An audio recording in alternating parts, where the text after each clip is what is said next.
El día de hoy vamos a tener una conversación, una plática amena, digerible hablando sobre la psicología educativa en México, con nuestro querido colega Dan. No sé si te gustas presentar para que la gente que te conozca. Vale, claro que sí.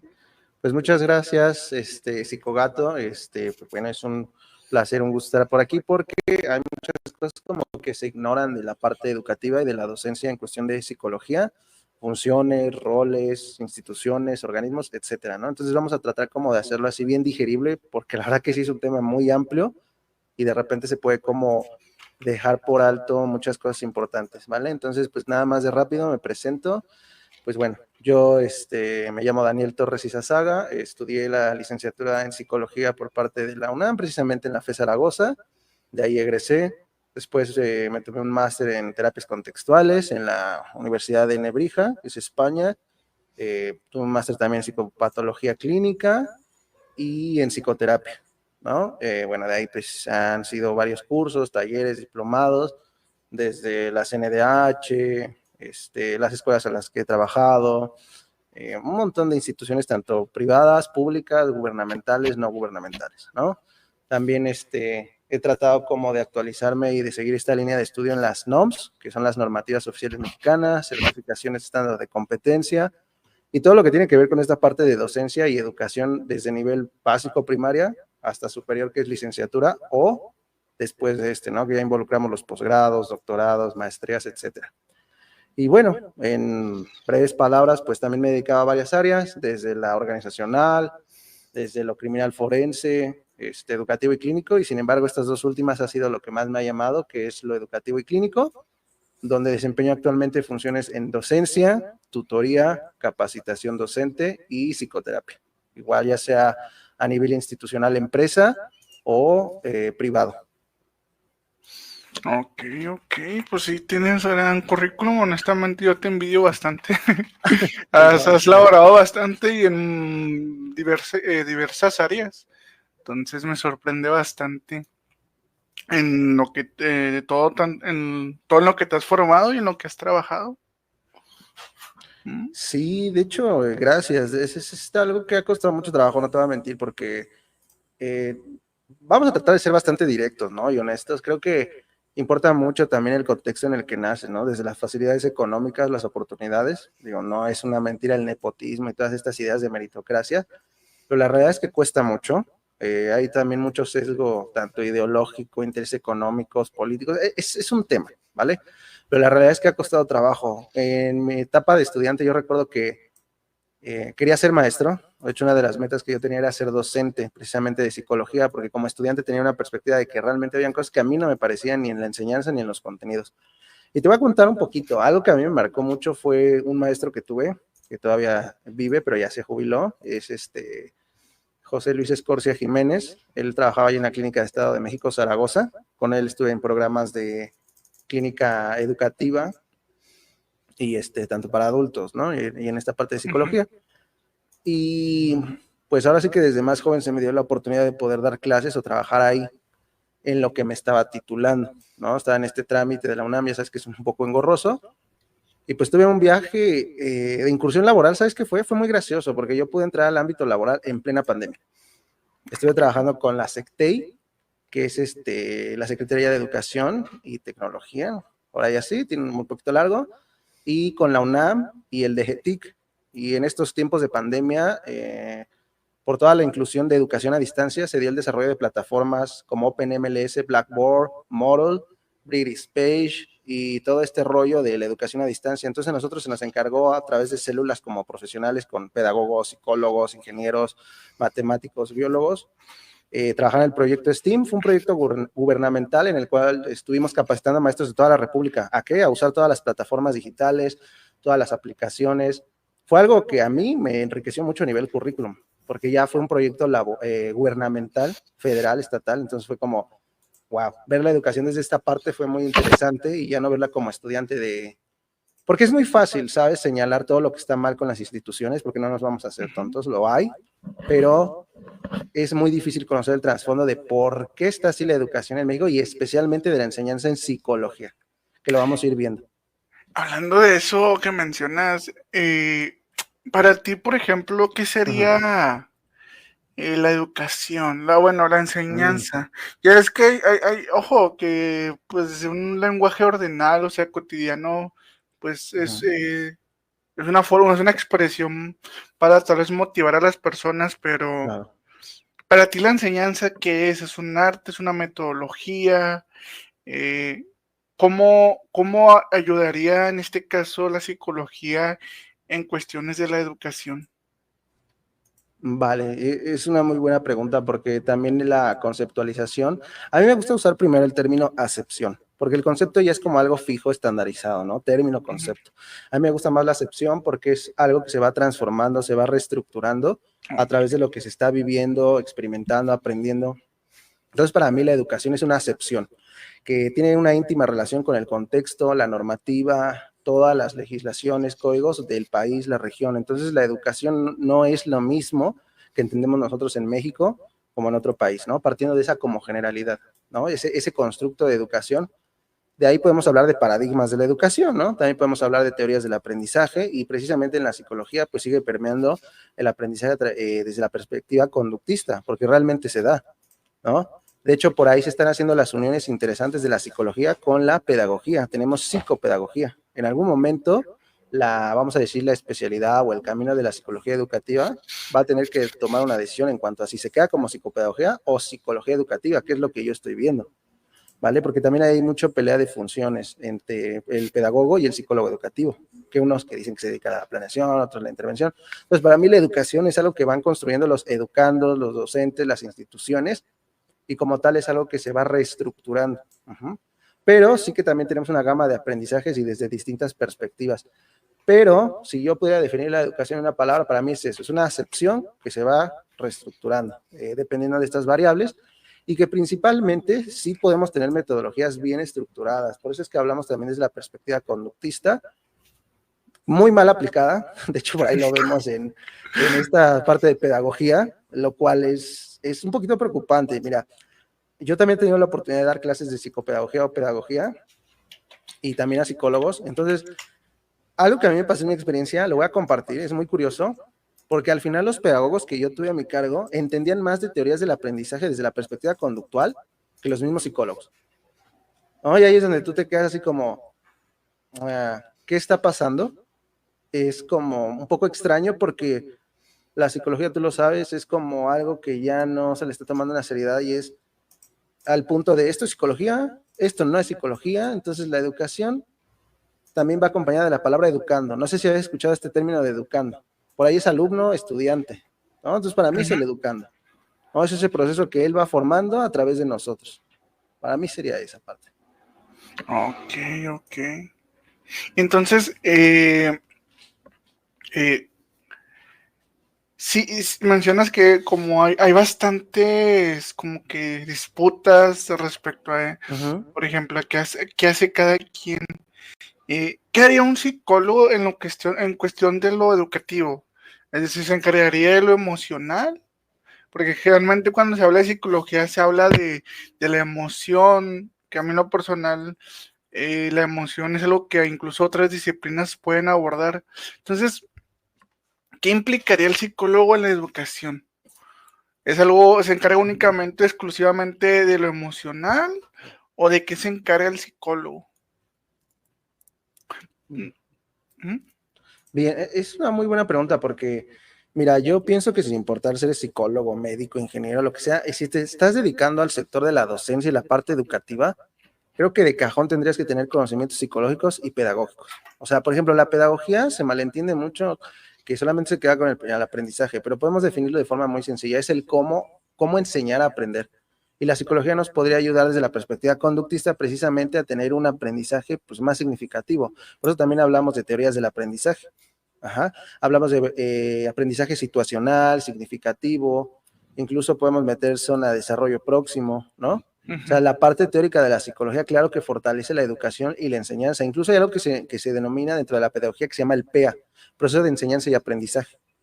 Entonces, claro que debe de ir acompañado de ambas. De hecho, por eso es que no es de sorprender que en pedagogía se ven muchos contenidos psicológicos. De hecho, la mayoría son contenidos psicológicos.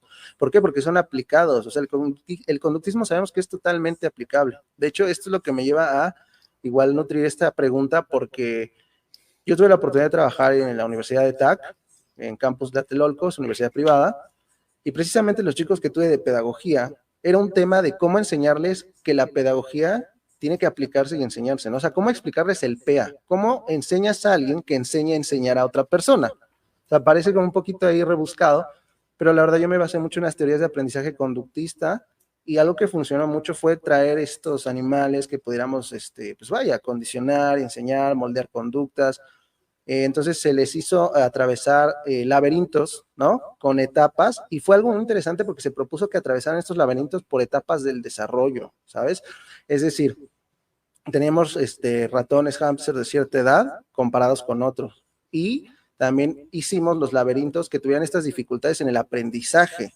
¿Por qué? Porque sabemos bien que hay personas que pueden tener ciertas discapacidades que les dificultan el aprendizaje, ¿no? Hablamos desde discapacidades visuales, perdón, físicas, a nivel infraestructura. Entonces fue interesante ver cómo es que sí se puede enseñar y se puede aplicar estos conocimientos teóricos, porque ya no se quedan solamente en la teoría, y los estudiantes lo pueden ver en esta aplicación con animales, ¿no?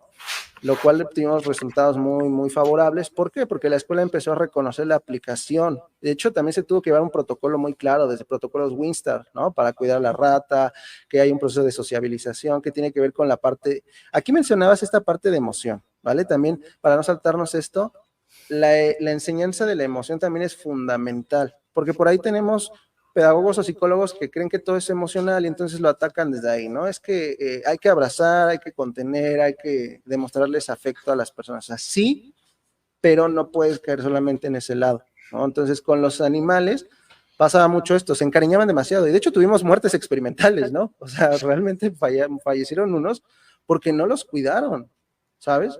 O sea, a pesar de que se les enseñaron los protocolos, las medidas de higiene y seguridad, fallecieron. ¿Y qué crees? Pasa un choque emocional bien grande, porque algunos sí fue así como, mi animal, ya no quiero. De hecho, tuve unos estudiantes que fue como, ya no quiero volver a intentarlo porque no quiero volver a pasar este dolor. Entonces, la emoción, claro que va con la educación. Y de hecho está demostrado que influye mucho lo que el docente como agente socializador externo puede influenciar en el educando, la parte emocional, ¿sabes? Sabemos bien que hay docentes apáticos, docentes un poquito nefastos, o docentes que se pasan de buena onda, los agarran de barco. Entonces, claro que para mí esa parte pedagógica y psicológica tendría que ir de cajón para ambas personas, ¿no? No importa el docente en el área que sea, si no tienes esas habilidades de enseñanza y ese nivel conocimiento teórico y ese nivel aplicativo, pues realmente no vas a enseñar nada. Añadiendo a eso que mencionas, yo en lo Claro. personal digo que cualquier teoría, independientemente de Ujú, la que sea, estás abordando algo emocional. claro. Lo que va a diferenciar es la forma en que o se observa y se explica el fenómeno. Pero, por Claro. ejemplo, independientemente seas conductista, seas cognitivista, seas histórico social, Ujú, siempre ujú, va a haber componentes emocionales que, como tú dices, motiven o desmotiven ujú, eh, cómo la persona se involucra con aquel contenido, aquellos objetos estimulares ujú, para aprender. Entonces, es algo que me gustaría, con la que voy a iniciar la siguiente pregunta es, ¿qué, es claro. qué sería la educación o cómo se aplicaría los conductismos en la educación? Porque, ojo, hace Ujú, poco estaba buscándola, pero no la encontré, no sé en dónde en qué grupo la enviaron, pero hablaba sobre educación tradicional, luego educación sí, conductista, luego muy bien. educación constructivista. Y Claro. entonces habían conceptos muy que digo, ok, a nivel teórico se pueden hacer varias críticas, pero Ujú, las definiciones que estaban proponiendo era, por ejemplo, que la teoría conductista se centra en la conducta observable, que ignora aspectos cognitivos o ujú, aspectos emocionales, que digo, ¿eso es conductismo aplicado en la educación ujú. o Son definiciones erróneas, de tal manera que me gustaría preguntarte, ¿cómo se aplicaría o qué implicaría el conductismo en la educación? Vale, gracias. Creo que, ok, si tomamos esta visión muy extremista y muy arcaica y ¿no? Un poco muy inflexible como lo toman al conductismo, ¿no? Que es totalmente insensible, ¿no?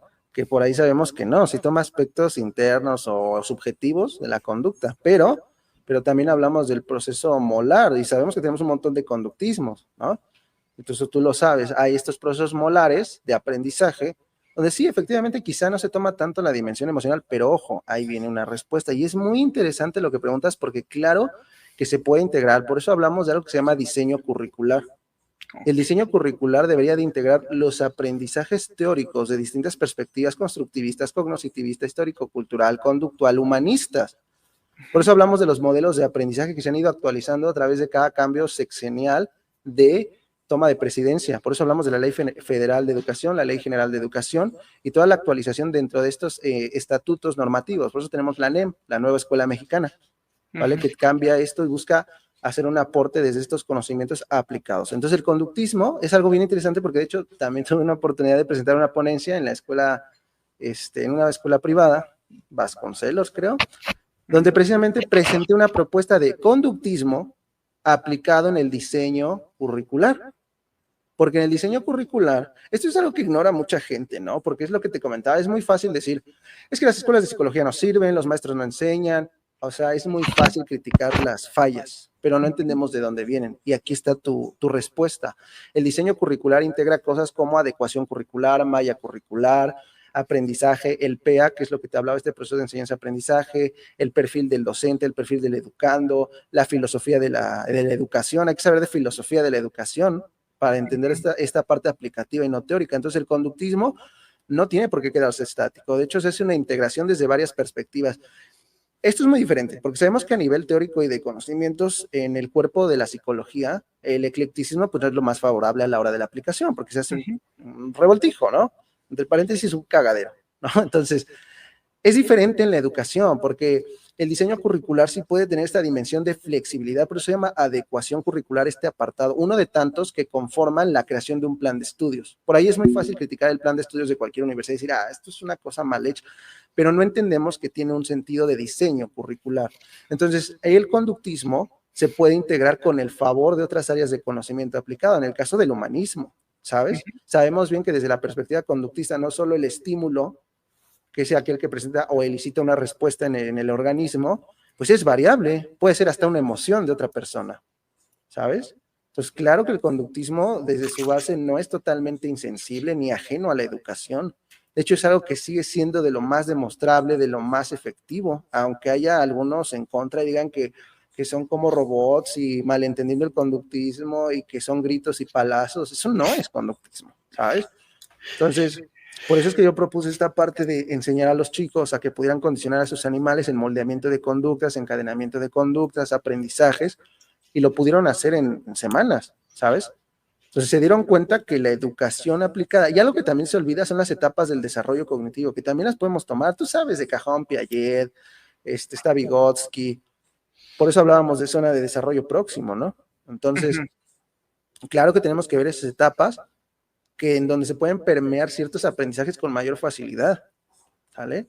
Entonces, claro que el conductismo incluso tiene un componente de relación hasta con humanismo en diseño curricular, ¿vale? En la práctica de las tecnologías de la psicoterapia, ya es otra cosa, ahí sí no, ¿vale? Pero en los planes de estudio sí podemos hacer como esos cotejamientos de, mira, toma un poquito de humanismo, toma un poquito de cognitivismo, toma un poquito de conductismo, y entonces desarrollo un plan de estudios. Por eso. Hablando de eso, yo por ejemplo, iba a decir algo, pero no sé si me mete en problemas. Dale, tú dale. Pero tiene que ver algo con métodos de evaluación, no a estudiantes, sino a los mismos métodos que se están aplicando. Es decir, ¿qué tan necesarios son esos métodos de evaluación para ver si se están cumpliendo los objetivos de enseñanza? Y te digo porque, por ejemplo, tratando de omitir mucha información, Claro. Conozco que en cierta universidad se está empezando a aplicar métodos para evaluar los proyectos que se tienen Mm, sobre principalmente salud mental, supongamos. ¿Como mini mentals? Algo así, algo que no se hacía antes. Por ejemplo, Mm, hay distintos coordinaciones que claro. tienen distintos proyectos y apenas con el nuevo equipo que acaba de entrar, van a empezar a integrar métodos de evaluación para ver qué tan efectivos están siendo esos proyectos que van a aplicar, cosa que durante casi todas las décadas nunca se ha aplicado. Es decir, si lo que aplicaban funcionaba o no funcionaba, pues Ah, nunca se supo porque ellos mismos nunca se evaluaron. ¿Qué tan necesarios son esos métodos? ¿O es un método muy estricto, muy rígido, algo que, que, que a veces hay gente, a veces veo comentarios como de lo importante es lo subjetivo y eso? A lo que voy es mm, sintetizando las ideas.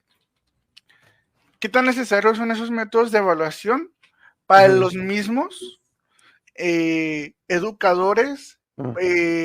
currícula, etcétera, etcétera? No sé qué opinas tú de eso. Vale, pues mira, te voy a dar la experiencia profesional que he tenido en el área y lo que nos dice la teoría, ¿no? La parte del PAE, si el otro era un PEA, proceso de enseñanza y aprendizaje, esto es el PAE, que es una evaluación de proyectos finales. Por ejemplo, yo en mis trabajos de tutoría con la UNAM, que es capacitar docentes a nivel regional, federal, estatal, ya sea dentro o fuera de la República, nos hacen hacer estas evaluaciones, trabajar por plataformas educativas como Moodle y se hace todo un seguimiento, ¿sabes? Ok, ok. Nuevamente son indicadores, ¿no? Porque al final hay quien puede terminar el curso y no aprender absolutamente nada. Ujú. Eso es una realidad. Es algo que es muy difícil de evaluar. Una cosa es que se evalúa que cumplió con los requisitos para terminar el curso y otra es que aprendió Ok, lo que se le ok. enseñó en el curso. Entonces es ahí meternos en terreno un poco ambiguo. Es algo con lo que no vamos a tener como las herramientas necesarias. Claro, por ahí podríamos decir, no, pero es que se puede ver en la replicabilidad. Pues, o sea, sí, pero hablando de individuos, pues es que no son las mismas capacidades de aprendizaje y de conocimiento de uno que de otro. Entonces, ahí es ambiguo. Es una propuesta interesante porque ya nos arroja a tener indicadores, ¿vale? Por ahí también se habla de la medición de la curva de aprendizaje. En pedagogía se escucha Sí. mucho, ¿no? La curva de aprendizaje. El aprendizaje significativo, el aprendizaje situacional. Esto incluye desde ver las infraestructuras necesarias para el aprendizaje y hablamos tanto de perspectivas individuales como mi estudiante está bien comido, está bien descansado, tiene las necesidades básicas y la escuela tiene las necesidades de infraestructura, de enseñanza a nivel académico necesarias para que aprenda. Esto, y es interesante, debe estar cubierto desde nuestra constitución política, la Ley General de Educación, y varias normativas que impactan en lo que es la escuela a nivel medio, superior, etcétera. Entonces, los indicadores sí nos pueden ayudar como a tomar estas medidas, pero la realidad es que seguimos teniendo desertores, personas que no aprenden lo que dicen que estudiaron. Entonces, yo optaría, fíjate, porque si hiciera algo parecido como se hace en la supervisión clínica. Es que tenemos las prácticas supervisadas. En la educación pudiera ser esto mismo, ¿sabes? Si tú te vas a dedicar a ser docente, por ahí tienes otros códigos como el código deontológico, ¿vale? Ujú. Tienes que ver primero qué hay a nivel institucional, federal, legal, código, ¿vale? Por ejemplo, en la psicología están los códigos de la SMP, Sociedad Mexicana de Psicología, y el FENAPSIME, uno es por Querétaro y el otro es México a nivel regional, y estos tienen capítulos desde el 1 al 5, específicamente de docencia, investigación y práctica. Entonces, aquí se sugiere que hagamos estas aplicaciones como tipo evaluación, pero al final, todo este tipo de encuestas, escalas y de opiniones no nos ayudan realmente a saber quién aprendió, ¿sabes? Ok, ok. Entonces, no es como posible. Sin embargo, es una buena intención para tener un marcador y decir, tal vez aquí podemos hacer ajustar. Pasa lo mismo como las evaluaciones docente, ¿no? Sabemos bien que los estudiantes pues también evalúan bien a los docentes que son barcos, Ujú. no evalúan realmente lo que enseñan, lo que son. Es más, yo te puedo decir, tú pones a un maestro, incluso lo traes de las mejores instituciones, ¿no? Al alumno no le importa eso, le importa que le enseñe, cómo lo trate, cómo lo haga sentir. Eso es algo que, como tú dices, se queda en la emoción, cómo te hacen sentir mientras aprendes. Da igual, a veces, y eso es un error, porque tú debes de saber quién te está enseñando, quién es el que te enseña, por qué te enseña, ¿no? Es más, los que están estudiando psicología, anímense a preguntarle a sus profesores, oiga, ¿usted qué estudió? ¿Dónde tuvo tal práctica? Y si es un profe honesto, que tiene vocación y que entiende que esto es importante, porque a mí me hace sentir bien saber que mi profe viene de un lado reconocido a nivel regional, que sabe lo que hace, yo me siento seguro, pero de repente es como, nada, pues mi profe, pues nada más cursó la licenciatura y como pudo y sabe medio lo que dice, ¿no? Y confirmo bastante lo que mencionas tú de que hay mucha gente en las universidades que está ahí no por lo que sepa. A lo que te decía es que me tocó en los últimos 2 semestres escuchar a varios compañeros de universidad que decían, ya voy a terminar, pero no aprendí nada de psicología. Es decir, de tal manera, ¿cómo podemos evaluar el aprendizaje? El aprendizaje real y no necesariamente la percepción de, por ejemplo, hace ratito decías que a veces evaluamos a los docentes no por la calidad de enseñanza, sino porque es barco, nos cayó bien. Entonces, ¿cómo podemos evaluar el aprendizaje realmente? Si hay métodos, si podemos evaluar el aprendizaje o no. Bien. Hay opinión dividida, ¿vale? La parte más tradicional, radical, te va a decir que sí, desde encuestas de satisfacción, escalas de curva de aprendizaje y todo esto, y la verdad es que sigue siendo muy subjetivo. Creo que una de las propuestas más acertadas, en mi opinión, es que la educación y el aprendizaje también va de la mano con la emocionalidad. El maestro es un agente socializador externo, el cual puede motivar e influir en tu aprendizaje, como puede causar lo contrario, ¿sabes? Puede hacerte odiar la materia, puede hacerte desistir de tu interés académico y desertar. Entonces, me parece más honesta esta propuesta y mira qué curioso porque hay varias instituciones, varios códigos y leyes que sí nos ayudan como a detectar una práctica docente de calidad. Y ojo, también eso es un trabajo, vamos a hablar de intersubjetividad, ¿vale? Porque por ahí está el objetivo y lo subjetivo. Realmente no se puede llegar a un nivel de subjetividad entero ni objetividad total. Podríamos empezar a entender que hay cosas intersubjetivas. Es decir, yo puedo decir que mi maestro quizá es muy pesado, quizás su manera de comunicación no me agrada, pero de eso a que sea un mal docente es un mundo totalmente distinto. Esto ya sería un trabajo muy personal porque no hay como un protocolo que me diga, mi maestro es buenísimo, pero es pesado nada más, ¿no? Es algo con lo que las personas ya tendrían que aprender a identificar porque no porque alguien me caiga bien, es lo que pasa en las entrevistas, ¿no? Voy a usar este término del lenguaje ordinario, ¿no? El efecto halo. Tú eres una persona atractiva y asumes que es totalmente idónea para el puesto, ¿no? Que es buena, lo cual no lo es, ¿sabes?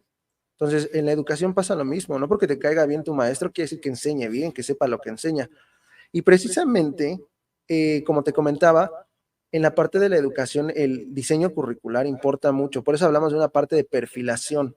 Tienes que escoger o el instituto tiene que procurar docentes que estén atinados al clima y cultura organizacional de la escuela, que cumpla con ciertos requisitos. Por eso es que también hay otro instituto como el CIFURS, y tiene que ver mucho con la SEP en la, perdón, en la validación o en el estudio y aceptación de planes de estudio. Por ejemplo, hay universidades públicas y privadas que ya están con él. De hecho, en el tiempo que yo estuve trabajando con la ETAC, a nosotros como maestros nos evalúan. Y quizá aquí tengas un poquito de tu respuesta. Nos evalúan la calidad de enseñanza desde el nivel curricular, desde el nivel de conocimiento y un poquito de habilidades, porque literal pasan a auditarte y a ver cómo enseñas, qué metodologías haces, qué aprendizajes, qué estudios tienes. Y tienes que cumplir con eso sí vi, y me consta, tienes que cumplir con un mínimo de maestría o algunos diplomados o cursos que pueda la academia o el CIFURS ver como, esta plantilla docente está especializada para áreas de salud. Y aquí viene otro tema, porque gracias a estas instituciones es que también se acepta como auténtico el modelo biomédico de la salud de enfermedad en psicología, que eso es otra cosa, pero tiene que ver, porque por ahí nos pensamos como, ¿el psicólogo es médico? Los que estudian psicología era porque querían ser médicos y no entraron y su segunda opción fue la psicología. O sea, hay muchos temas por ahí que podemos ir tocando, pero que sí son un poco polémicos. Entonces, tenemos el CIFURS, que nos puede ayudar a esta parte. pero volvemos a lo mismo. Ya sería una cuestión intersubjetiva de ti como persona separar que enseñe bien, que sea un buen docente, a que te caiga mal o que te caiga bien, ¿vale? Ok, ok. En otros países, pero mínimo en México, eh, ¿qué retos de la educación crees que podría abordar la psicología en cuestión de la educación? Yo creo que yo creo que lo que tuviéramos que abordar primero es sentarnos a hablar todas las, y no yo ni nosotros, las personas que realmente están a nivel interinstitucional en un cargo significativo, creo que se tendrían que sentar a hablar y definir qué es la psicología y qué van a enseñar y para qué, porque también hay una relación con la población, ¿sabes? No es tan fácil como decir, oye, vamos a reestructurar todo en una semana. Por eso es que hablamos de intereses económicos, políticos, sociales y de hasta demandas de la sociedad. Y la realidad es que aquí algo que desconoce mucha gente es que la psicología ha tenido un ascenso a ciencia de la salud, no por mérito propio, ¿sabes? No por nivel de investigación o de aplicación de resultados, sino porque en algún momento la psicología se volvió el ojo del huracán, llega el CIFRS, llegan los planes de estudios, llega la SEP, y se les ocurre la fantástica idea de decir la psicología también es una ciencia de la salud. Y la realidad es que no es una ciencia de la salud desde un origen, es algo que se ha ido reestructurando mucho a falta de esa carencia de identidad, a falta de ese modelo biomédico, a falta de ese desconocimiento de lo que es la psicología. Por eso habría que revisar propuestas, ¿no? Y tú lo sabes, lo sabemos bien, una de las más demandantes y rudas ha sido desde el interconductismo, gestado desde Cantor, después con Rives, donde se propone principalmente estudiar la fenomenología en su naturaleza misma de lo psicológico, es decir, qué es lo psicológico sin intercepciones subjetivas metafóricas como la mente, el inconsciente y todas estas acepciones o constructos metafóricos que no nos dejan estudiar lo que pudiera ser lo psicológico. Entonces, el reto de educación, hablando de psicología en docencia a nivel superior, es qué estamos enseñando, por qué y para qué, a quién va a beneficiar, si deberíamos de ser consideradas una ciencia de la salud o no. O esta otra propuesta que a mí me gusta mucho y es algo que yo también comparto, es que la psicología es una ciencia natural que ha desarrollado tecnologías aplicadas al sector educativo y salud. Pero como tal, no es una ciencia de la salud. O sea, sería como esta parte de tiene con qué, pero también hay que delimitar que es en un pequeño pedacito de la vida humana. Y yo lo definiría en lugar de salud mental, para mí sería como la educación de psicología que ayuda a conceptualizar el bienestar o calidad de vida integral de la persona. Punto. Ok, ok, yo coincido totalmente contigo respecto a eso, a no encasillar tristemente a la psicología en cuestiones de lo que llamamos salud mental, independientemente de si existe la mente o si es salud o si es mental, Sí, sí, claro. Siendo muy generales. ¿Por qué? Porque la salud mental, uno, también la aborda la sociología, la antropología, también la aborda la biología mediante la psiquiatría. Entonces, lo que sería la salud mental como tal, la aborda mucho. Considero que es muy importante el saber qué es lo que qué es lo que hace el psicólogo. Y, por ejemplo, en la educación, ¿qué haría el psicólogo? Es decir, un psicólogo que haría respecto a lo educativo. Se limitaría a, no sé, eh, hablar de aspectos cognitivos o qué es lo que abordaría el psicólogo en cuestión de la educación. Es decir, qué es lo que hace el psicólogo.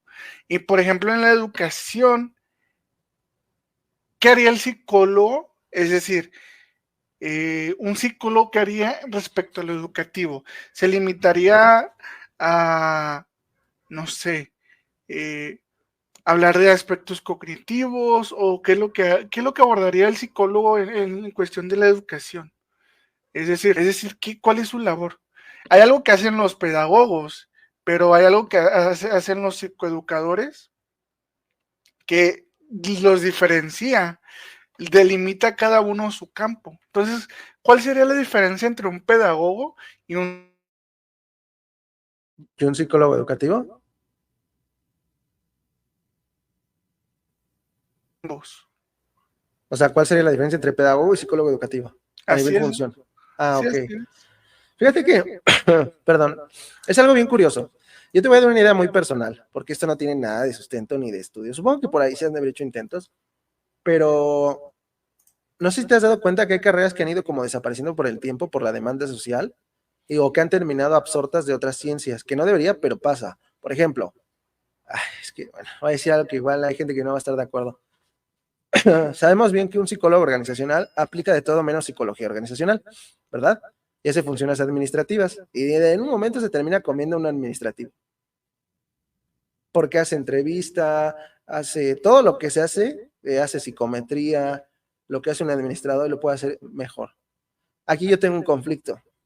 ¿Qué sería más funcional, psicólogo educativo o pedagogo? Al final los dos comparten mucho del tronco común de aprendizajes. Te digo que en los planes de estudio de los pedagogos está repleto de psicología, de conductismo, de neuropsicología, de neurociencias en general, porque el pedagogo quizá la diferencia es que él se ocupa de cómo enseñar, es el PEA. O sea, lo que puede diferenciar al pedagogo es el PEA, proceso de enseñanza y aprendizaje. El psicólogo, entendamos que esa es la diferencia, ¿sabes? El pedagogo como tal entonces debería de ocuparse del proceso de enseñanza y aprendizaje y el psicólogo desde su trinchera podría aportar desde esta línea de conocimiento, cuerpo teórico y aplicativo. El pedagogo no es que no esté capacitado para aplicar, claro que puede, por eso se le enseña conductismo. Sin embargo, no es la misma perspectiva. Mientras que el conductismo se enseña para aprender, en la psicología se puede emprender para otras cosas. Moldeamiento de conducta, encadenamiento de conducta, de sensibilización, extinción de conducta, aprendizaje. Entonces ya hay una variable, ¿no? No es tan cuadrado y rígido como tal vendría siendo el aprendizaje, como lo haría un pedagogo que literal se encarga de cómo enseñar, ¿vale? Cómo la gente aprende también. Por eso también ven las etapas del desarrollo. Entonces también hablamos hasta de aprendizaje en tercera edad, ¿sabes? Es otro tema muy importante. ¿Vale, chicos? Hay una normativa en la educación que se ignora mucho. Tenemos que saber de todas las leyes de federación y de educación en general. ¿Esto por qué es importante para ustedes, estudiantes? Porque sin estas leyes tampoco vamos a entender por qué ciertas instituciones públicas y privadas se están comportando y regulando bajo qué normas como tal, ¿vale? Eso también nos va a delimitar mucho de nuestro aprendizaje y de nuestras acciones que vamos a tomar a la hora de escoger una carrera. Algo que yo les voy a compartir que es bastante ya personal, sin embargo lo pueden tomar, es que escojan una carrera, no solo por el gusto y la afinidad, sino también por la vocación y las habilidades que puedan obtener y desarrollar dentro de ella. Les voy a compartir algo que pasa mucho en la práctica de la psicología. Hablo desde mi personal experiencia, ya que no dudo que esto se pueda replicar en otras áreas, pero la verdad es que se encuentra en psicología muchas personitas, y esto es muy polémico, pero va con todo el respeto, que están estudiando enfermería, medicina, y por X o Y razón deserta o simplemente no entraron y terminan en psicología como segunda opción. ¿Cuál es lo malo de esto? Nada. No es malo ni bueno. Simplemente si tú no vas a estar comprometido en una licenciatura o en un estudio desde lo más óptimo, el día que tú egreses, puede ser que esto influya en que termines haciendo de todo menos de lo que estudiaste, ¿vale? Tenemos que entender que todos los estudiantes al final salen a generar una imagen profesional de sí mismos y de lo que estudiaron. Entonces, si tú como tal estudias algo con lo cual no estás comprometido, no hay una vocación, no le entiendes, y lo cual es natural, deberíamos de poder decir no, pues también nos va a ayudar a escoger una carrera que no solo es afín a nivel subjetivo, sino que es algo en lo que yo voy a aportar. Algo que se carece mucho en la psicología es el aporte de la investigación metodológica científica. Hay mucha apatía en metodología de la investigación, en estadística, en hacer tesis, tesinas, investigación, publicación. Entonces esto nos delimita mucho el aprendizaje y el crecimiento como disciplina. Si queremos mejorar la disciplina, no solamente es criticarla y cuestionarla, hay que aportar. Y tristemente muchos estudiantes que egresan no aportan. Hacen mucha praxis que la verdad es antiética y es de todo menos psicología. Entonces, un consejo que se les puede dar a los estudiantes para que puedan escoger la licenciatura más ad hoc o más adecuada a ustedes, no solamente es lo subjetivo, no solamente es la vocación, no solo es el gusto, asegúrense de sentirse cómodos de que lo que les saben, ¿sí? Que ustedes puedan hacer un aporte a, Así hasta incluso hacerse un canal en YouTube y hacer un poquito de divulgación, todo eso aporta muchísimo. En lugar de estar hablando de, yo lo digo muy, muy directo, en lugar de estar hablando de bailes inventadas. Entonces, eso es como un consejito ahí, muy subjetivo. ¿Qué pasa por eso? Aquí a la audiencia dándole un consejito de que tenemos que generar la imagen profesional, ¿sabes? Ok, De ok, que, o sea, si no. vas a estudiar psicología, échale. O sea, que se vea que te gusta. Que no es como, no entré a medicina, ¿no? Psicología me sigue una opción. No me quieren en mi casa, psicología, ¿no? Es broma, ¿no? O sea, no lo tomen personal, pero sí es como, chicos, al final nosotros hacemos a la ciencia, a la disciplina, o sea, la Yo, yo, nutrimos. yo entré en psicología para entenderme. Oh, no, pero Andar a la gente, ¿no? sí. Entonces, es verdad que las personas que estudian ingeniería les cuesta más trabajo relacionarse con las personas. Yo tengo una respuesta que es sí, ¿no? ¿Quién sabe? Pero ¿qué respondes tú? Pues yo creo que es un estereotipo, para empezar, porque Ok. la excepción, ya sabes, la norma, la regla, pero sí es algo que se encuentra con mayor frecuencia que ciertos cuerpos de estudio pues no nos hacen desarrollar habilidades. El estudio de las humanidades, de las ciencias sociales, pues obviamente te capacita e incluso te obliga, quieras o no, a tener con mayor constancia el aprendizaje relacional, ¿sabes? Ujú. Interpersonal. En cambio, las ingenierías no. No es lo mismo que un ingeniero en computación, e incluso hasta lo ves en las empresas. Ellos no están en la puerta dando una imagen. Ponen a los de relaciones públicas, los que se ven bonitos, los que están guapos, ¿no? Los que tienen una presencia. Porque eso es su chamba, relacionarse. En cambio, el ingeniero en sistemas, por ejemplo, está en un cuarto oscuro, ¿no? Así como todo ahí estereotipado, sin que le dé el sol, y pues no tiene esa interacción social, pero no es porque no quiera, es porque también, imagínate estar estudiando por años y es la realidad, ¿no? La escuela también en algún momento se vuelve como tu segunda familia disfuncional, ¿no? Sí, Pero, sí. pues obviamente tu cuerpo de conocimientos, tus prácticas, todo, tu interacción, pues no es tan rica como la de las ciencias sociales, ¿no? A nosotros nos ves cotorreando en la fiesta, aprendes a bailar aunque no sepas bailar, Sí. o sea, aunque seas tímido, ¿no? Aunque tengas estos aprendizajes previos, ¿no? De personalidad, de timidez, eh, te desarrollas sí o sí un poco, ¿sabes? El Yo en lo personal coincido totalmente contigo respecto a eso, pero considero que es muy importante. ¿A qué me refiero? sí. Eso mismo que mencionas, ojo, siento yo que uno, una de las cosas que me gustaría aclarar es, no entra cada quien entra a psicología por distintos motivos, pero algo que yo sí he notado tanto en psicología como en educación es eso. Hay un contexto que motiva que desarrollemos ciertas conductas Ujú, muy, muy del tipo interpersonal. Entonces, si es un estereotipo claro, de los ingenieros tienen menos habilidades de relacionarse con otras personas, pero no porque sean ingenieros, sino exacto. porque sus propias condiciones Sí, los no los moldea, ¿no? motiva, no los motivan a desarrollar esas conductas.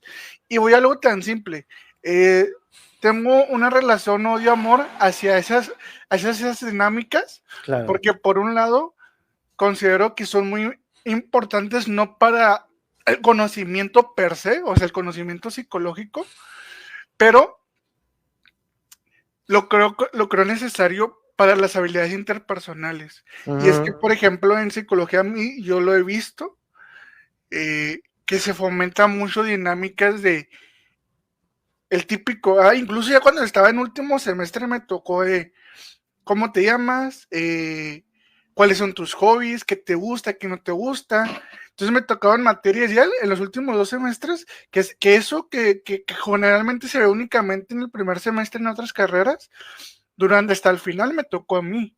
Y claro. curiosamente eso es algo muy propio de la psicología y de la educación que nos ayuda bastante en nuestras relaciones interpersonales, cosa que, por ejemplo, a mi hermana que estudió finanzas, Claro. nunca le tocó el intimar con otras personas y a lo máximo es con tus compañeros de equipo en una tarea y ya, de oye, haz esto, pero nunca de conocerse, nunca de intimar, de oye, vamos a salir de fiesta, o vamos, no sé, vamos a comer allá al restaurante más cercano que nos quede. No, es algo muy, muy extraño. Entonces yo tengo una relación odio-amor, porque no, esas dinámicas no tienen nada que ver con el conocimiento formal de Claro. psicología, pero desarrollas la capacidad de relacionarte íntimamente con otras personas. No Así sé es. qué opinas tú.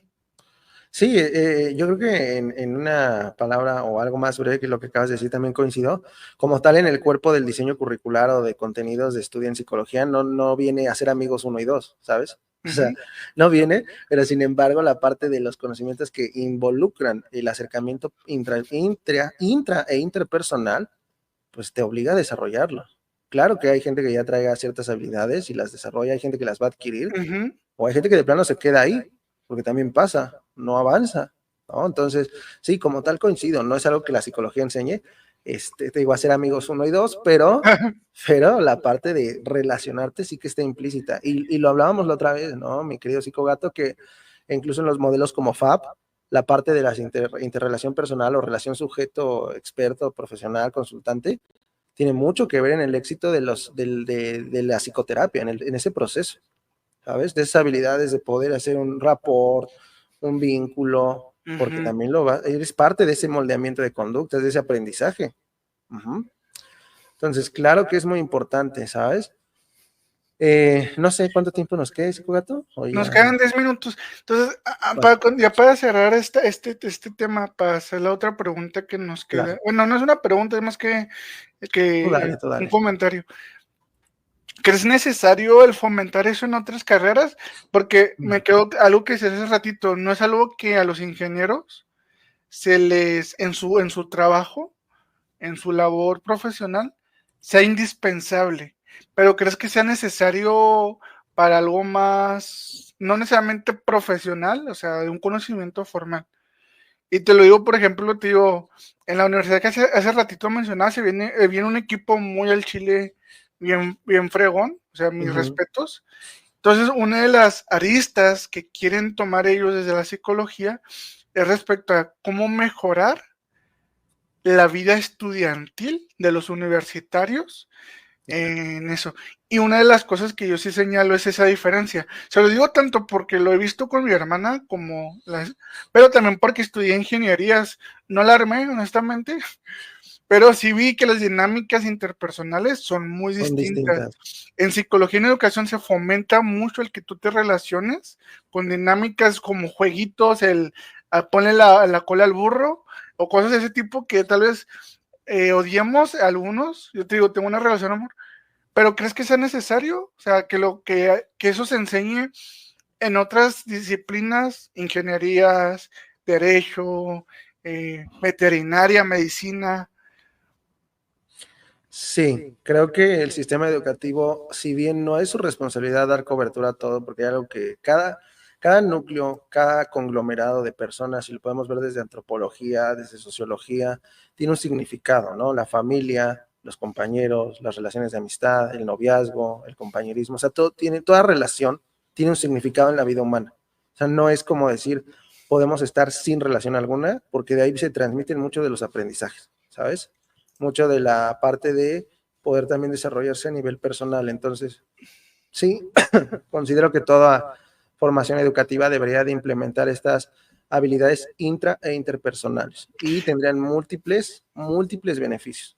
Porque también hay algo bien importante. Ujú. De ahí yo soy fiel creyente que muchos de los disque problemas psicológicos vienen de malas relaciones interpersonales. Estaba pensando eso mismo. Entonces, creo que nos podría ayudar a mejorar desde la parte educativa a la parte social, porque pues van de la mano. De hecho, en el diseño curricular se toman los estatutos contextuales, los apartados incluso filosóficos políticos también. Por eso es que hablamos de todas estas ideologías que en algún momento resonaron mucho en la educación, ¿no? Desde la inclusión de las nuevas comunidades LGTB, ¿no? También Ujú. desde la parte del feminismo. Entonces se toca todos estos estatutos y claro, que hablamos también de aparatos ideológicos del Estado, los AIDES, ¿no? Que es como ha ido también la educación avanzando. Entonces, claro que deberían de incorporarse porque esto también nos ayudaría a evitar mucho de los malestares. Por eso es que para mí la psicología debería enfocarse en el bienestar y calidad de vida. Y a partir de las relaciones interpersonales. Lo sabemos bien, Tú tienes una ruptura, duelo emocional, te pone en la madre, ¿no? Tú tienes una mala amistad, te pone en la madre. ¿Te llevas mal con tu familia? Te pone en la madre. O sea, incluso todo este tipo de relaciones que es con todos los que te rodean y tu contexto, es mucho de ahí que viene el malestar, la ansiedad. También olvidemos la parte socioestructural económica. No tienes dinero para autorrealizarte, puta, ¿cómo te vas a sentir? No tienes dinero para comer, tienes hijos y no puedes satisfacer sus necesidades básicas, ¿cómo te vas a sentir? Entonces, ¿cuál salud mental? Más bien hay que atender eh, las necesidades a nivel socioestructural y las demandas académicas, porque para eso, y esto sí es muy cierto, al kinder se iba para aprender a identificar nociones básicas y dos, hacer amigos. Al kinder se va a socializar con pares. Lo que pasa es que en algún momento crecemos y caemos en pues en estos sesgos, en estas creencias de no tengo que relacionarme con nadie, ¿no? Puedo estar sin relacionarme, puedo evitar a todos. No, no es cierto. Yo mejor propongo, hay que aprender a sentir, eso también tiene que ver con la emoción, a no evitar la experiencia emocional, hay que aprender a sentir, hay que aprender a relacionarse hasta con el que te cae mal, porque una cosa es que te caiga mal y otra es que puedas aprender algo de él, ¿sabes? Son cosas tan básicas, entonces, ¿debería de enseñarse en todos lados? Claro que sí. Así como todo maestro debería tener un poquito de conocimiento en psicología educativa y en pedagogía. Si no, Pues, ¿cómo vas a transmitir conocimientos? Fíjate qué importante saber de Vygotsky, qué importante saber de cognitivismo, construccionismo, constructivismo, que también son dos cosas que se suelen confundir, pero tienen que ver, de conductismo, de aprendizaje, o sea, ¿cómo? yo en lo personal soy de la idea de que ambas cosas, tanto el conocimiento, mientras lo tengamos claro, porque a veces veo esa lucha muy, y es curioso, dos conductistas hablando de algo tan esencial como el emocional. Oh, Dios mío, a ver si no nos corren de nuestro gremio, pero Más funados ahorita. ¿Cómo ven a estos dos hijos de su... ¿cómo que los conductistas hablan de emoción? Pero para mí es algo muy importante, dos cosas que son fundamentales para una educación bien establecida, porque también hay este sector de que no, a la universidad se viene a aprender, sí, pero si tú no creas un contexto que motive a la persona a tener esas aproximaciones a, oye, me tengo ganas de ir a la universidad,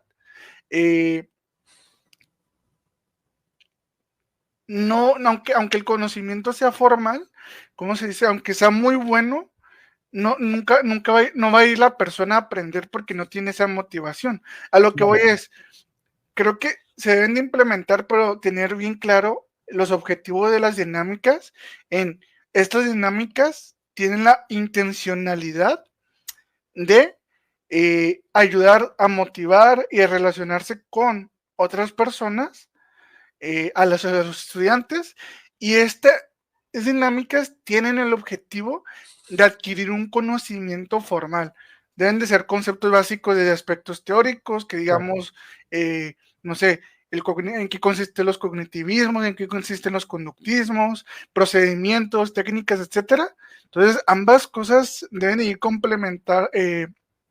complementadas para una, no sé si llamarle aprendizaje significativo, no sé cómo podríamos llamarle, pero que ambas estén juntas, que no estén peleadas como muchas veces se propone de no, tú a la universidad vas a aprender, no importa cómo sea, que sí, a veces no nos va a tocar el ideal de tener un maestro súper buena onda, pero mínimo que la gran mayoría del conjunto acumulativo de las condiciones acumuladas favorezcan el interés por, uno, ir, que es lo primero, y dos, el retenernos a ganas de aprender, o sea, realmente, no sé si me entiendes la idea. Claro que sí. De hecho, mira, para ser breves, también algo que se nos pide a nosotros a nivel como más interno es retener al alumno, porque al final la escuela privada vive del dinero de los alumnos, de la matrícula, ¿sabes?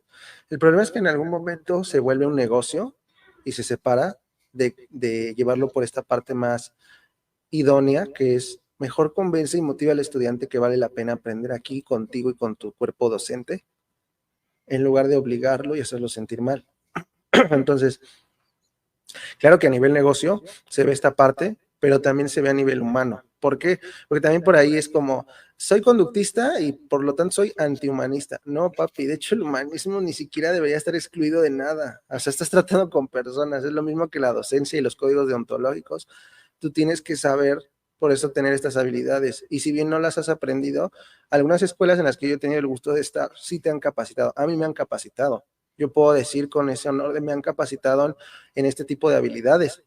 ¿Vale? Y yo también he querido desarrollarlas porque no nací teniéndolas, algunas pude haber aprendido, otras no. Entonces, es importante fomentar al estudiante, pero también saber conectar con él. También hay que saber destruir, bueno, no destruir, tal vez construir mucho de las creencias irracionales que tiene el educando, ¿sabes? Porque traen un mundo de ideas sobre la psicología, que no es. Gracias a redes sociales, gracias a charlatanes, gracias a mucha gente que no sabe. Y tienes que luchar no solo con las condiciones de su contexto y del tuyo, sino con todas estas creencias irracionales que trae el educando. Entonces, por eso es el agente socializador externo.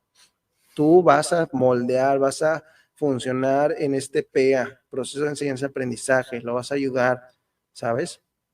Entonces, claro que debemos de crear los ambientes idóneos y por eso hablamos de aprendizaje situado, que hace referencia a estas condiciones tanto subjetivas como estructurales que vienen por parte de la academia. Pero no todas les interesa, no todos lo saben y no todas quieren apostar por ello. Son muchas variantes que, puta, podremos seguirlo en otro tema, ¿vale? Entonces, igual, Psicogato, nada más para terminar de mi parte, también, rápidamente, algo que quiero mencionar, chicos, estamos haciendo una iniciativa privada, que también estamos como dando asesoría psicológica jurídica para víctimas de iatrogenia, estafa y lucro, ¿sabes? También es algo que yo quiero ayudar. Si quieren mayor información, con todo gusto. Es una iniciativa privada en telepsicología. No sé si sabías de esta parte, Psicogato, que la telepsicología, como muchas cosas en México, no está normada. Nada más se dieron como 2 lineamientos por parte de la UNAM y la Secretaría de Salud General por parte de, a nivel pandemia, y de ahí como que se disparó la psicología online, cuando en realidad es telepsicología. Y hay unas normativas por el APA y en España, pero pues tú sabes que aquí en México, como siempre, vamos súper atrasados.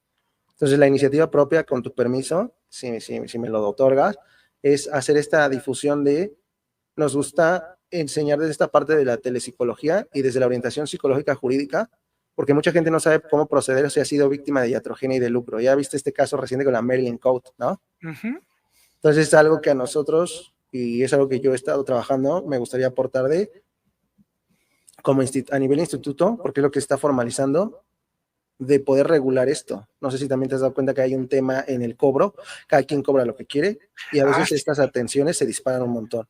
Pues para eso estudié yo. Me deben de pagar yo para eso estudié, para eso estoy pagando mis diplomados y mi maestría.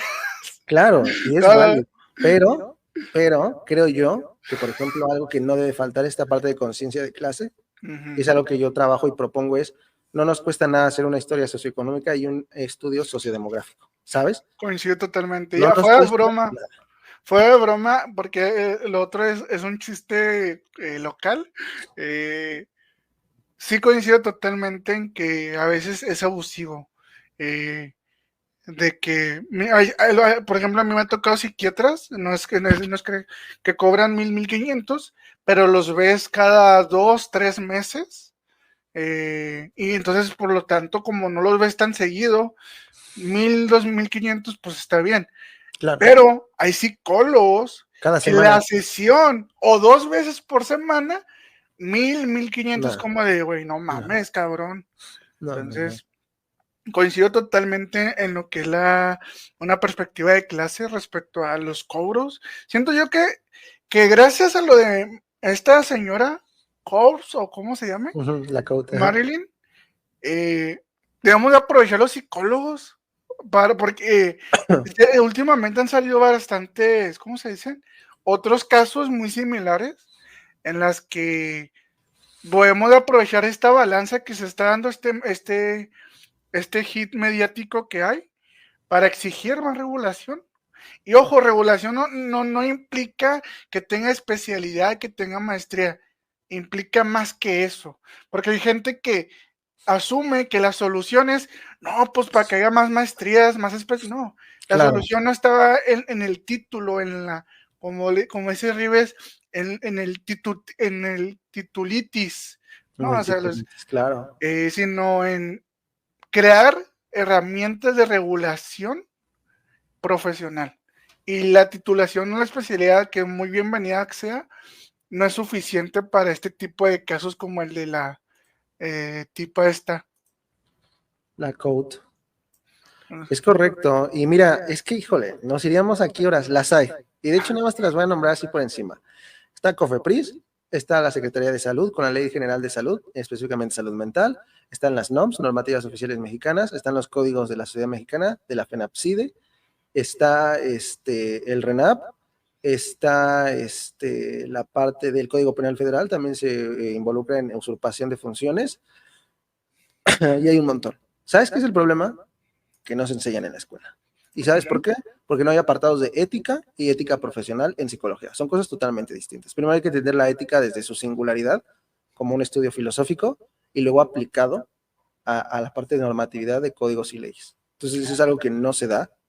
Muchos maestros lo ignoran y cada quien hace lo que se le dé la gana. Precisamente es por eso que parte de esa preocupación mía, la iniciativa que te comento, de hecho tenemos nuestro sitio web, ya después te comentaré esa parte, donde estamos informando de todo esto, porque tu profesional te debe de explicar todo esto. A nivel regional en México lo hay. No estamos hablando de Colombia, no estamos hablando de España, allá tienen sus leyes y lineamientos, pero aquí en México los hay y están muy presentes. La cosa es que te digo, viene desde del cuerpo educativo, viene desde los maestros y desde los que nos dedicamos a esto, ¿sabes? También nosotros tenemos esa gran responsabilidad. Entonces, No. claro que lo hay.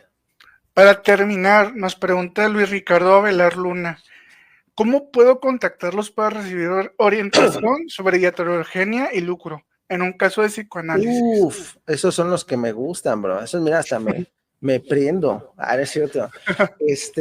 Mira, muchas gracias, Luis. Bueno, no sé, Psicogato, con tu permiso, si pudiera dar el sitio.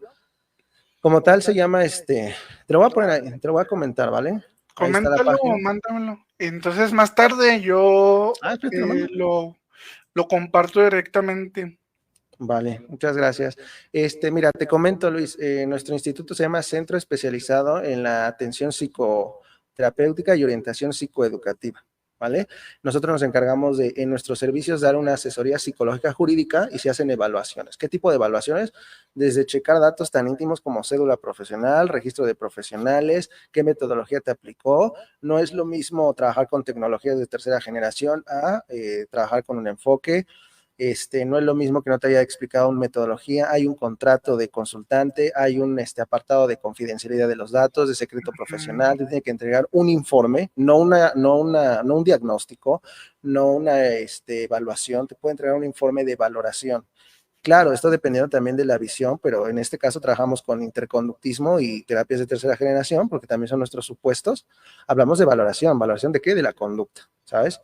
Entonces tiene que entregar todo un modelo de trabajo, un plan psicoterapéutico, porque incluso en cognitivo-conductual lo tiene, ¿sabes? Por eso es de lo más usado a nivel institución privada. Entonces, nada más te ofrezco así como unos pequeños datos que nosotros valoramos. Y esto también va acompañado de un abogado, de un apartado legal, que es lo que yo tengo con mi equipo de trabajo, y es una asesoría informativa. Y así tú quieres proceder, pues ya con la información, dices, no, pues nos vamos al Código Penal, nos vamos a tal instituto, a COFEPRIS, etcétera. Va.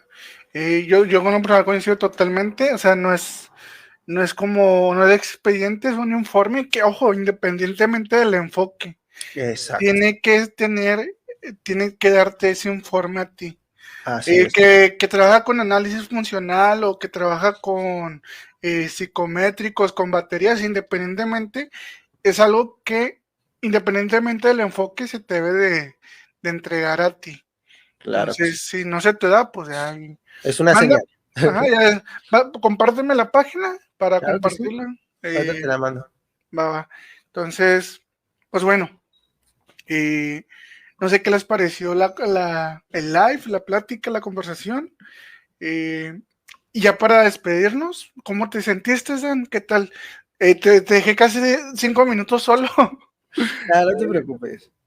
No, yo me sentí muy bien. De hecho, te agradezco el espacio, porque pues es importante. Sabes que también, desgraciadamente, hay mucho como problema entre divulgadores, ¿no? Es como que traen problemas de nada.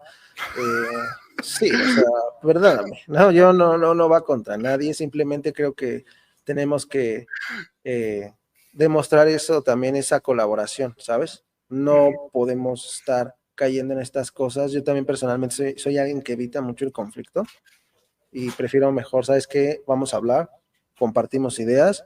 Una cosa es que no estemos de acuerdo, es lo que te hablaba de la intersubjetividad, ¿no? Yo no puedo estar de acuerdo contigo, no tengo que estar al 100% de acuerdo contigo, ni tú conmigo, y no pasa nada, ¿sabes? Yo creo que es tan natural que hasta yo te caiga mal en unas cosas como tú a mí, y ¿sabes qué? Eso no afecta en nada. O sea, no podemos tampoco caer bien a todos, y ya sabes lo que dicen, ¿no? El que es amigo de todos es amigo de nadie, ¿sí? Entonces, yo me sentí muy bien, te agradezco el espacio, porque también algo que yo reconozco a veces también, no he conocido, y esto va para todos, ya cada quien lo tome como quiera, pero no he conocido profesional más chillón que el psicólogo.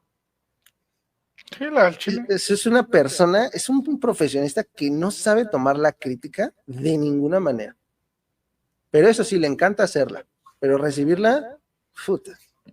Entonces, no he conocido profesión más chillona que los psicólogos. Lo coincido totalmente. Entonces, Independientemente del enfoque.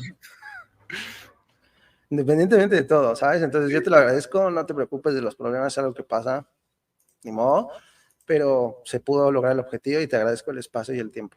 Para mí ha sido un gusto. Pues bueno, entonces los dejamos. Ahorita comparto la página y toda la información respecto a ¿qué es? ¿Proyecto, movimiento? ¿Cómo lo llamarías tú? Muy bien. A lo último que mencionaste. Muy bien, se está tratando de hacer una cosa a nivel institucional. Estamos empezando como una sociedad, organización no gubernamental de lucro, ¿sabes? O sea, es como una sociedad y se busca institucionalizar, obviamente con los preceptos, leyes y códigos que hay.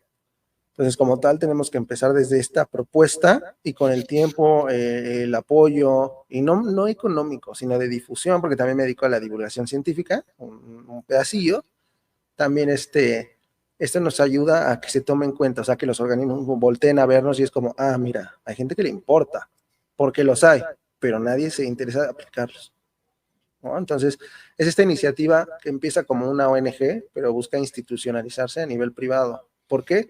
Porque ya te da otro tipo de acceso a derechos, ¿sabes? Es otro Va. tipo de ejecución. Ok, entonces ahorita les comparto la información, la página y todo Gracias. el objetivo. Entonces, pues bueno, espero que les haya gustado. A ver si en un futuro cercano volvemos a tener a Dan, tal vez con otro tema. Claro que sí. Por ejemplo, hubo alguien que comentaba, Alejandro Escamilla, ando estudiando la maestría en psicología organizacional y me desanima bien cabrón lo que dijiste de que hacemos de todo menos psicología. Capaz abordamos eso, Alejandro, al futuro. Y ver una alternativa de lo que realmente, pues, ¿No? Las decepciones te las vas a llevar, Alejandro. Sí. Ahora, si tú buscas por tu parte alternativas que ayuden a solventar aquellas deficiencias que una especialidad, una licenciatura, que es en su mayoría, o una especialidad no te da, ella queda de ti, porque información de psicología organizacional y su aplicación hay mucha. Sí. Ya depende de ti si la quieres buscar y aplicar.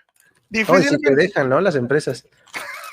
Eso sí, porque lo que te ponen es oye, ve a tal lado a contratar gente. Sí, de volantero, con maestría y volantero. Entonces, a ver si próximamente hablamos algo de organizacional, algo que tenga que ver con eso, pero que esperamos tenerte de nuevo por estos rumbos, Dan. Claro que sí, con gusto, ya sabes. Al toque, mi reina, como dicen. Ok, pues bueno, ya dejamos. Hasta luego.